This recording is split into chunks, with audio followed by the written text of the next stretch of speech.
በስመ አብ ወወልድ ወመንፈስ ቅዱስ አሜን።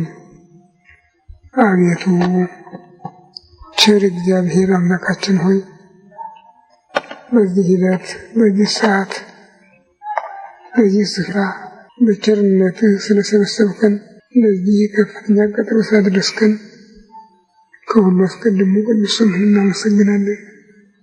ቸር እግዚአብሔር አምላካችን ሆይ እስከ ዓለም ፍጻሜ እኔ ከእናንተ ጋር ነኝ ብለሃልና ይቅርታ 2 ወይም 3 ሆናችሁ በስሜ ከተሰበሰባችሁበት እኔም ከዚያ በመካከላችሁ እገኛለሁ ብለሃልና ቃል ኪዳን እንድታጸናልን በመካከላችን እንድትገኝልን ስብሰባችን እንድትባርክልን ልናውቀው የሚገባንን የሚጠቅመንን ትምህርት እንድታስተምረን አእምሯችን ሊሸከመው ሊመረምረው ሊረዳው የሚችለውን ምስጢር ትገልጽልን ቅዱስ መንፈስህን እንድታሳድርብን አገራችን ኢትዮጵያን ኦርቶዶክሳዊ ተዋሕዶ ቤተክርስቲያናችንን ክርስቲያን ሕዝብህን በቸርነት እንድታስብልን መዓቱን በምሕረት ቁጣውን በትዕግስት እንድትመልስልን እንለምንሃለን እንማልድሃለን። ክብር ምስጋና ለአብ ለወልድ ለመንፈስ ቅዱስ ይሁን ዛሬም ዘወትርም ለዘላለሙ አሜን። አባታችን ሆይ በሰማይ የምትኖር ስምህ ይቀደስ፣ መንግሥትህ ትምጣ፣ ፈቃድህ በሰማይ እንደሆነች እንዲሁም የዕለት ምግባችንን ዛሬ ስጠን፣ በደላችንን ይቅር በለን እኛም የበደሉንን ይቅር እንደምንል፣ አቤቱ ወደ ፈተና አታግባን ክፉ አድነን እንጂ መንግሥት ያንተ ናትና ኃይል ምስጋና ለዘላለሙ አሜን። እመቤታችን ቅድስት ድንግል ማርያም በመልአኩ ቅዱስ ገብርኤል ሰላምታ ሰላም እንልሻለን። በሐሳብሽ ድንግል ነሽ፣ በሥጋሽም ድንግል ነሽ። የአሸናፊ የእግዚአብሔር እናት ሰላምታ ላንቺ ይገባል። ከሴቶች ሁሉ ተለይተሽ አንቺ የተባረክሽ ነሽ፣ የማኅፀንሽ ፍሬ ኢየሱስ ክርስቶስ ንጹሕ አምላክ ጸጋን የተሞላሽ ደስ ይበልሽ፣ እግዚአብሔር ከአንቺ ጋር ነውና ከተወደደ ልጅሽ ከጌታችን ከመድኃኒታችን ከኢየሱስ ምሕረትን ለምኝልን ኃጢአታችንን ያስተሰርይልን ለዘላለሙ አሜን። ኦ እግዚእ ኢየሱስ ክርስቶስ በከመ በሳህልከ ምሕረትከ ስረይ ኃጢአተየ ወኃጢአተ ኩሉ ሕዝብከ። ጌታዬ ኢየሱስ ክርስቶስ ሆይ እንደ ይቅርታ እንደ ቸርነትህ ብዛት የእኔንም የሕዝብህንም ኃጢአት አስተስርይ። በማወቅ ባለማወቅ በማሰብ በምሕረት በመናገር የተፈጸመውን ሁሉ እግዚአብሔር ይፍታ። እግዚአብሔር ይባርክልን።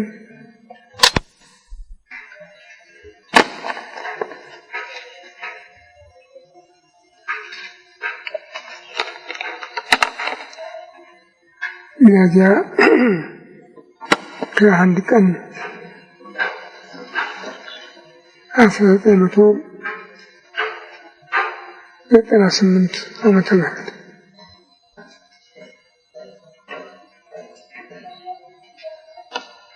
ይህ ሳምንት እንደምታውቁት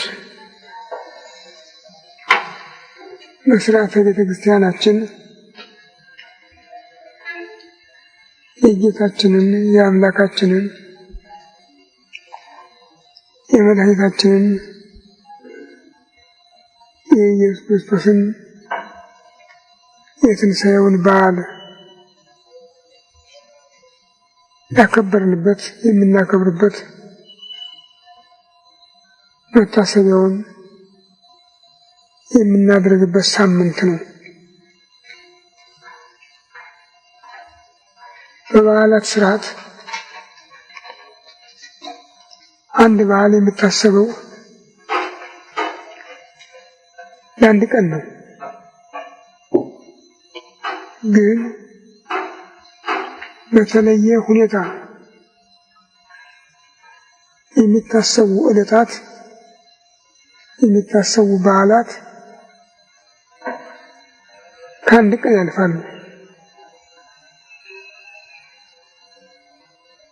በብሉይ ኪዳን በኦሪት ዘሌዋውያን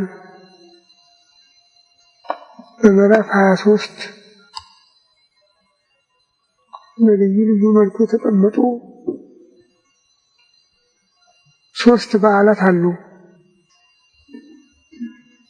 እነዚህ በዓላት ለ8 ቀን የሚታሰቡ ናቸው።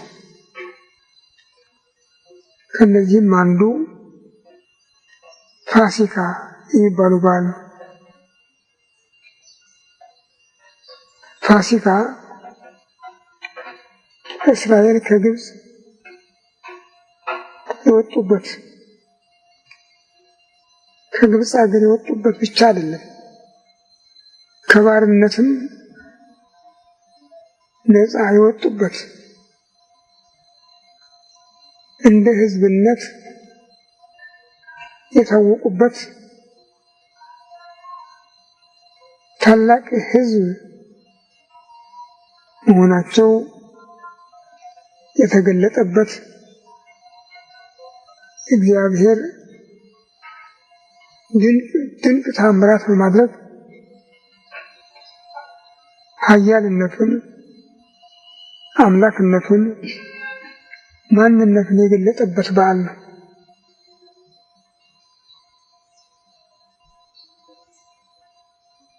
በኦሪት ዘጸአት በምዕራፍ 12 ልዩ ዝርዝር ስራው ተመዝግቧል። እስራኤል የሚባል ሕዝብ ከዚያ ጊዜ ጀምሮ ነው እስራኤል የተባለ እስራኤልነቱ የታወቀ እና ይህ ሕዝብ በረሃብ ምክንያት ግብፅ ገብቶ ከ200 ዓመት በላይ ለበለጠ ጊዜ በዚያው ሀገር ኑሮ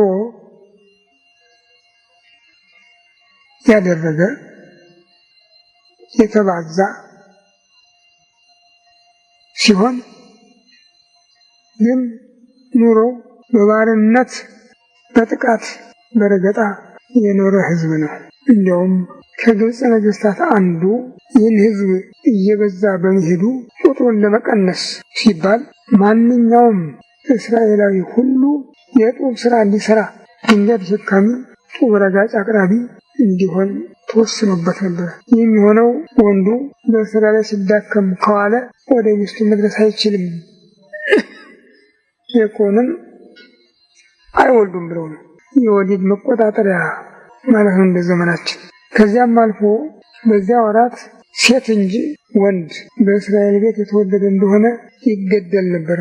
ሙሴ ብቻ የተረፈው። እሱም እግዚአብሔር ምክንያት ብሎለት እናቱ ወስዳ ለአንድ ነገር ጠቅላ አባይ ወንዝ ዳር ፊላው ስር አስተኛቸው። የፈርዖን ልጅ ለዋና ወርዳለች።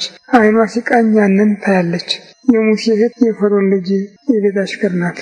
እስቲ አምጪ አንቅ አለቻት። አወጣች። የተጠቀለለው ሲከፈት ግን ወንድ ልጅ ነበር። በፊቱ ብርሃን ተስሎበታል። አራራት፣ አዘነች በጣም እና ከዚያ አስተወስዳ የኔ ልጅ ብላ አሳደገችው። እሷ የኔ ልጅ አለች እንጂ እግዚአብሔር ግን የግብፅ ጠላት አድርጎ ነበር የሰየመው። በእህቱ ሞግዚትነት በጠላቱ እናትነት አድጎ የፈርዖን የንጉሥ ልጅ እየተባለ እየተቀማጠለ ኖሯል። እህቱ ግን ለእመቤቷ ያማከረቻት ምን ነበረ? ይህ ልጅ ምግብ የለውም፣ ገና እንደምታየው ጨቅላ ነውና የምታሳድገው እናት እንፈልግላት አለች። ጥሩ እንግዲህ ፈልግልኝ አለቻት። በዚህ ሰሞን ልጇን ወታደሮች ወደ አባይ ጣሉባት። አንድ ሴት አለች። እሷ ትምጣና ተሳድጉ ብላ በዚህ ቋንቋ እናቱን ወሰደችና አገናኘችው። እናቱ ጡት ማጥባት ብቻ ሳይሆን የአባቶቿን ታሪክ ጭምር እያስተማረች አሳደገችው። ሴቶች አንዳንድ ጊዜም ለሞት አንዳንድ ጊዜም ለመድኃኒት ይበጃሉ። እያስተማረች አሳደገችው። አደገ፣ ጎለመሰ።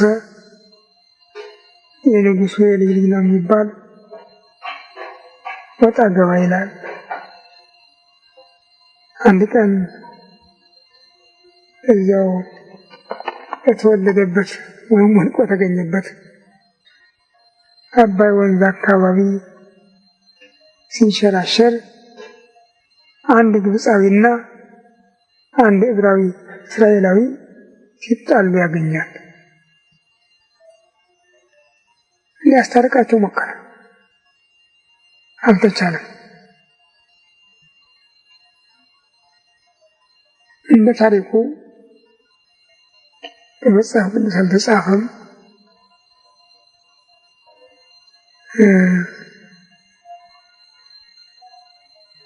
እስራኤላዊው ልብስ የሚያጥብበት እንዶድ ቅጠላቅጠል ቤት ያሰናዳል። ግብፃዊው እኔ ልጠብበት ይለዋል። እንዴት ነው ባዘጋጀሁት አንተ ታጥባለህ ይለዋል። እንኳን በዚህ በደም ባጥበው ምንድን ነው ይለዋል። በጭቅጭቅ ይነሳል እና ግብፃዊው ዕብራዊውን ገደለው። ሙሴ ይህን ይመለከት ነበርና ግራ ቀኝ ካየ በኋላ አጠገቡ ምንም ሰው አለመኖሩን ሲያውቅ ያን ግብፃዊ በጥፊ ሲያጋጨው ሞተ። አሸዋ ውስጥ ቀብሮት ሄደ ይላል። ከዚህ ጊዜ ጀምሮ ግጣት ነው የጀመረው። በዚህ አሁን ወጣ ወጣ እያለ ሲል ወሬው ተሰማ። ኢያሱ ሾልኮ ወደ ምድያም አገር ሄደ። እዚያም 40 ዓመት ቆየ። የካህኑን የዮቶርን ልጅ አግብቶ ይኖር ነበር። አንድ ቀን በጎችን ባሰማራበት ቦታ አንድ ግልጽ ራእይ መጣ። እሳት በቁጥቋጦ ላይ ይነዳል። ቁጥቋጦም አይቃጠልም፣ እሳቱም አይጠፋም። ምንድን ነው ይሄ ነገር ብሎ ወዲያ ሲቀርብ ጫማህን አውልቅ አለው። አወለቀ፣ ቀረበ። በግብፅ ያለችውን የሕዝቤን ጩኸት ሰምቻለሁ፣ ላድናቸውም ወርጃለሁ። አሁን ወደ ግብፅ እልክሃለሁ ብሎ ጠርቶ ወደ ግብፅ ላከው።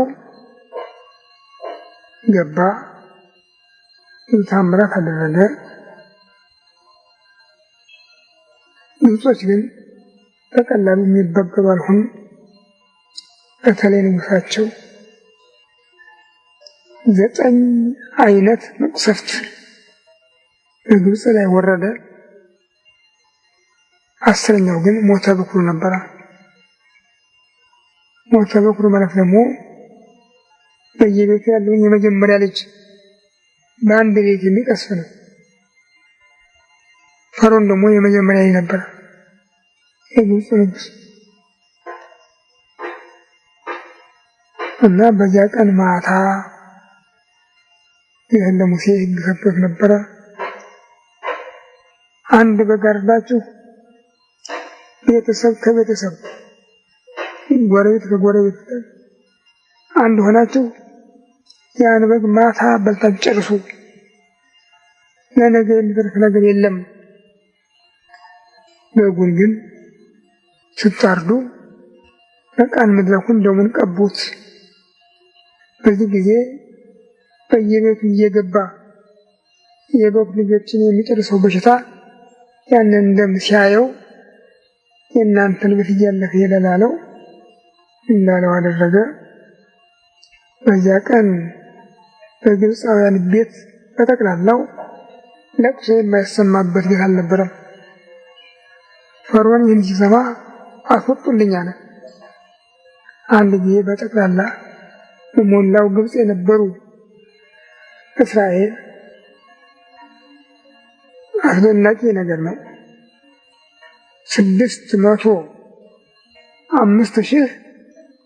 605,550 አስቡ። 605,550 ይሄ ለወታደርነት የተመዘገቡት ከ20 ዓመት እስከ 50 ዓመት ዕድሜ ያላቸው ብቻ ናቸው። ከ20 ዓመት በታች ከ50 ዓመት በላይ ያሉ በዚያ መካከልም ሴቶች አልተመዘገቡም። ይህን ያህል ሕዝብ በአንድ ቀን ከግብፅ ወጣ እና ውጡልን አሏቸው። ዱቄት ነው ይዘው ወጡ። ስንቅ አልነበራቸው። የየቤተሰቦቻቸውን ጌጣጌጥ በዓል ልናከብር ነው ብለው ሴቶች የሴቶችን፣ ወንዶች የወንዶችን ጌጣጌጥ ተውሰው ሰብስበው ይዘው ወጡ። ሌሊት በመንፈቅ የሚወጡ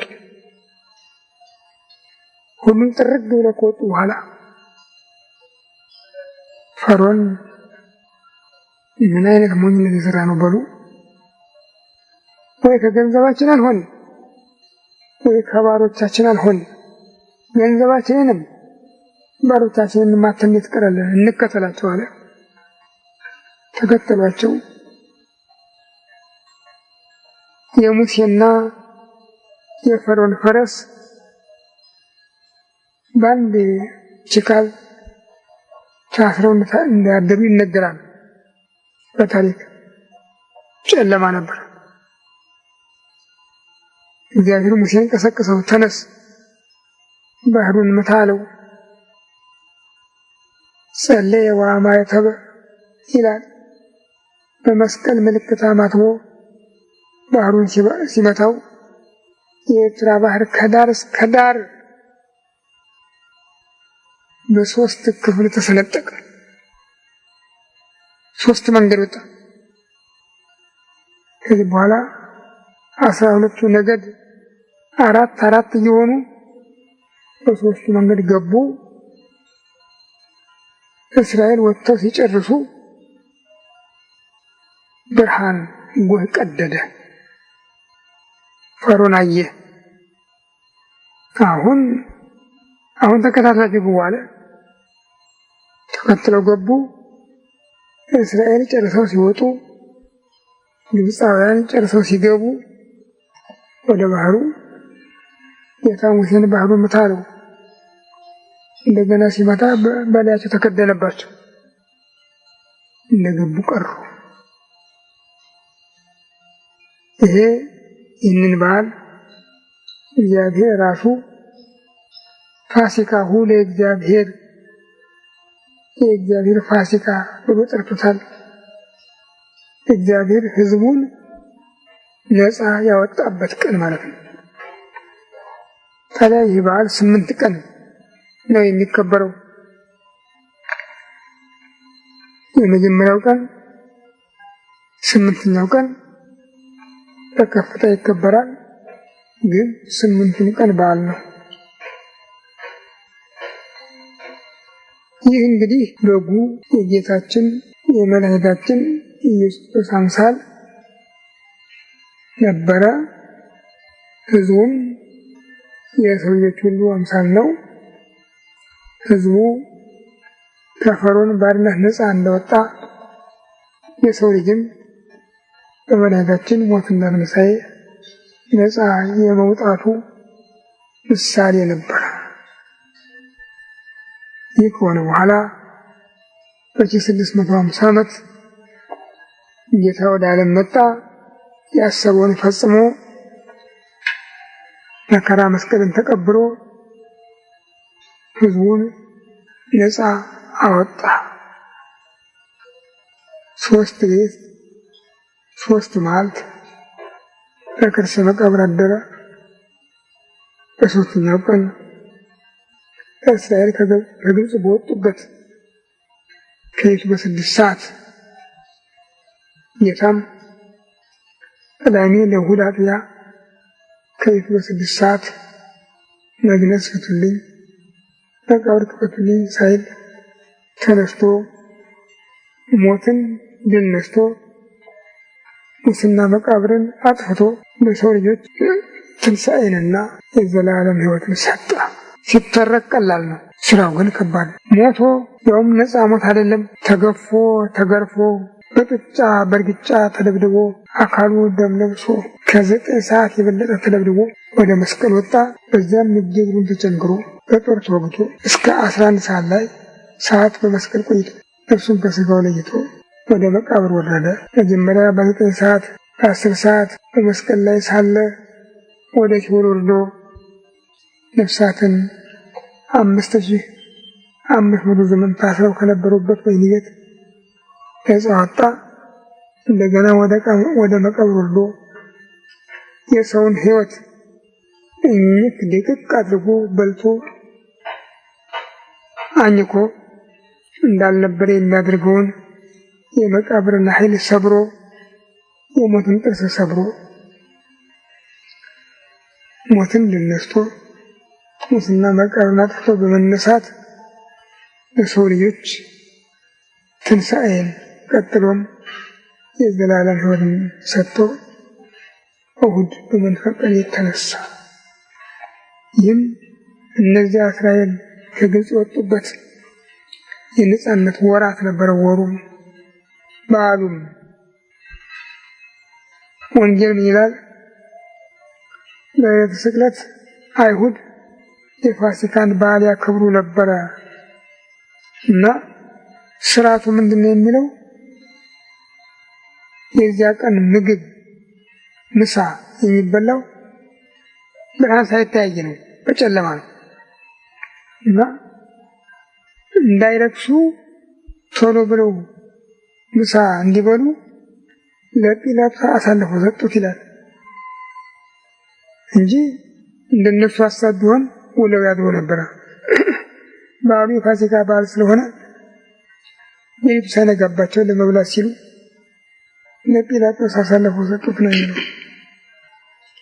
እንግዲህ ከዚያ ጊዜ ጀምሮ ምሳሌው ከተፈጸመበት ጊዜ ጀምሮ 1998 ዓመት እኛም ስለደረስንበት ይህንን በዓል እናከብራለን። እነዚያ የ8 ቀን በዓል እንዳደረጉት እኛም የ8 ቀን በዓል ነው የምናከብረው። ከትንሣኤ እስከ ነገ ድረስ ከእሑድ እስከ እሑድ ፋሲካ ነው። ፋሲካ ነው፣ ልዩ ስም የለውም። በቤተ ክርስቲያን በሥርዓተ ቤተ ክርስቲያን ልዩ ልዩ በዓላት እንኳን ቢኖሩ በአሁኑ ጊዜ የሚነገረው ቃል እግዚአብሔር፣ የሚሰጠው ትምህርት፣ የሚፈጸመው ስርዓት ትንሣኤውን የተከተለ ነው እንጂ ከዚያ ውጭ አይከናወንም። ስለዚህ ይሄ ሳምንት ሰሙነ ፋሲካ ይባላል። ያለፈው ሰሙነ ሕማማት፣ ይሄ ሰሙነ ፋሲካ ይባላል።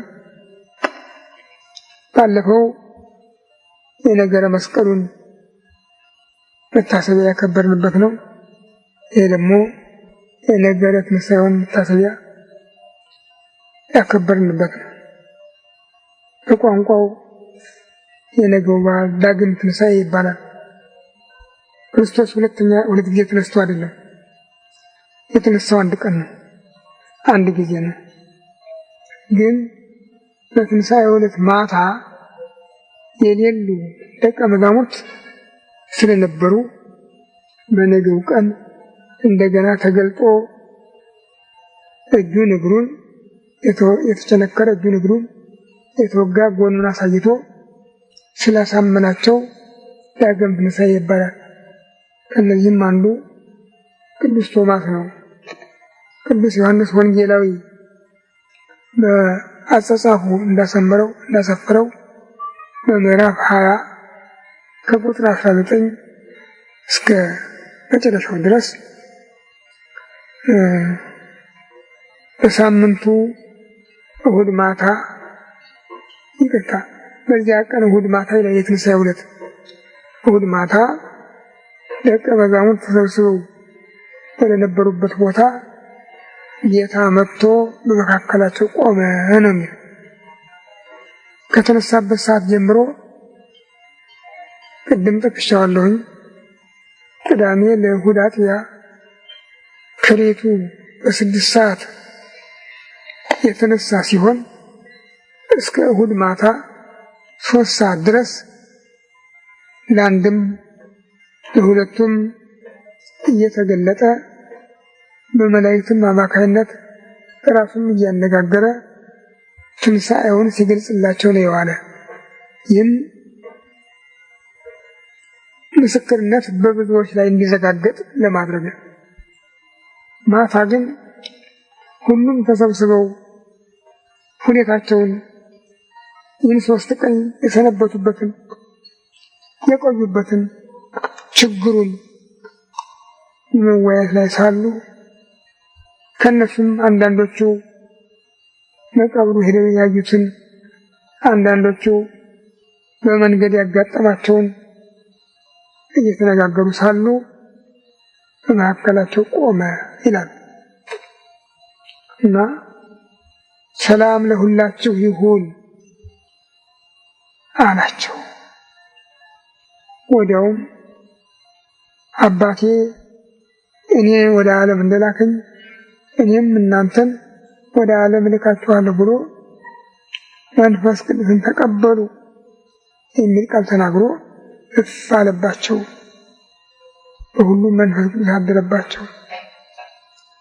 ቀጥሎም ኃጢአቱን ይቅር ያላችሁት ይሰረይለታል፣ ኃጢአቱን ይቅር ያላችሁት አይሰረይትም ብሎ ስልጣነ ክህነትን ለቤተ ክርስቲያን መልእክትን ማስተማርን ለቤተ ክርስቲያን አስተላለፈ። በጊዜው ከነበሩትም አንዳንዶቹ ተጠራጥረው ነበረ፣ ምትሃት መስሏቸው። ግን ምን አላቸው እሱ? ለምትሃት አጥንትና ሥጋ የለውም። በእኔ ላይ እንደምታዩት ኑ ዳሱኝ፣ ማን መሆኔን እወቁ አላቸው። ቅዱስ እንድርያስ እጁን እግሩን ዳሶ አምኗል።